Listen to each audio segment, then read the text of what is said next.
Spokane nonprofits are disputing a new state audit report that claims conflicts of interest in warming center contracts. Mayor Nadine Woodward called for the audit into the city's Department of Community, Housing and Human Services. It covered January through December of 2019. Ian Smay with our KREM 2 investigative team explains the claims in that report tonight. Ian?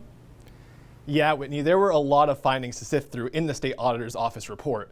The four main areas of concern for the state included awarding of agreements with community groups, conflicts of interest, how the city gifted public funds, and city policies. Current City Council President Brian Bagg said in a press conference today that the report showed a lack of financial controls. What it did identify is that we were lacking in financial controls in several areas, and the city's committed to getting those controls in place because you not only want to get it right when you're doing procurement and awarding contracts, but you want the appearance to look right as well so that people have confidence. The audit claims the city failed to resolve conflicts of interest in two warming center contracts. The auditor's office found that former City Council President Ben Stuckart was involved in awarding Jules Helping Hands a warming center contract in November 2019. Jules was identified as a high-risk contract because of its vague partnership with the Smiths Barbieri Progressive Fund.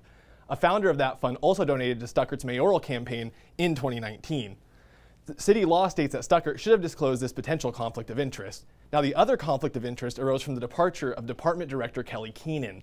Keenan was involved in awarding a contract just short of $500,000 for a warming center with Catholic Charities of Spokane. The problem? Keenan had left his post with the city in October 2019 and was hired by Catholic Charities a few months later. However, the report did note that Keenan had left his city job before the contract was awarded to Catholic Charities in November. Now, we should note that the report did not put any wrongdoing on the part of Jules Helping Hands. Tonight in our 6 p.m. show, I will have more on what was contained in that report, as well as more details on those warming center contracts.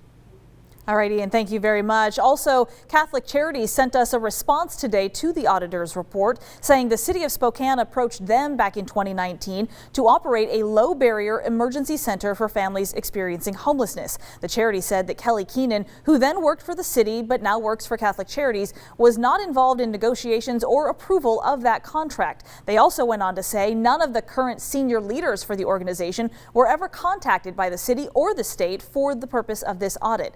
They're now encouraging the state auditor's office and the city of Spokane to revisit their concerns and correct any inaccuracies. I also spoke with Ben Stuckart this afternoon. He too says he was never contacted by anyone regarding this report. He tells me there was no conflict and that no one from the agency ever donated to his campaign. We'll hear more from Ben Stuckart tonight on KREM 2 News at 6 o'clock.